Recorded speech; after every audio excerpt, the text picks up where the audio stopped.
So we're into the 70s? 60s. We're going to the 70s. 70s. Number 5, David Bowie's Ziggy Stardust. It's a tough album to attribute like single terms to. It's tough to give you like, okay, that was good. No, it's more like that song, that album was mind blowing. I was sent to outer space and launched through the stars and arrived back at Earth, and I then had to cope with being an Earthling. It's not my pinnacle of David Bowie, but it probably is literally the pinnacle of David Bowie. Like, I would choose Let's Dance if I was going to... Oh, here we go. If I was going to listen to only one album again by David, it would probably be Let's Dance. But... I'll only listen to one more. I'm just saying, if I had to. If you're stuck on a deserted island, you got one more Bowie album you can listen to for the rest of eternity, I'm probably going with Let's Dance. What kind of fucking, like... Dude, my dad would always say requirement. We covered Ziggy Stardust. Ziggy Stardust, the song itself. And so...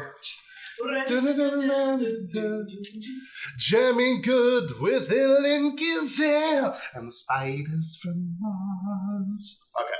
Number 4, Fleetwood Mac, Rumors. Oh, Okay, potentially, maybe in like the last 3 years. How many hits would you say were on that album? The entire album. The whole Probably 5 or 6. The most successful album of all time.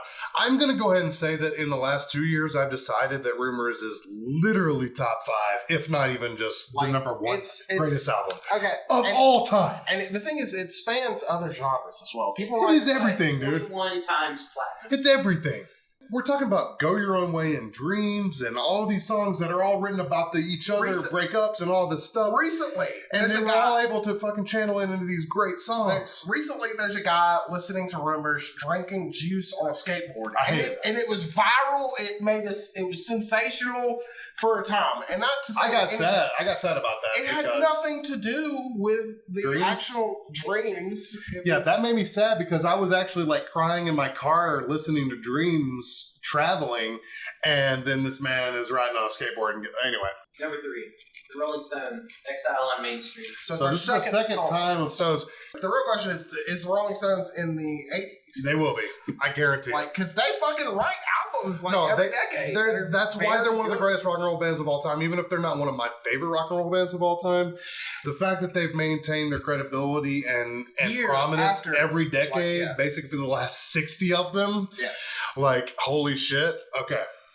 Number 2, Led Zeppelin 4. Oh, God. 4. Are you kidding? So we've already done the other Zeppelins at this point, right? Well, we haven't. This is the first one that probably made it. This was the one. In mainstream, this is the one.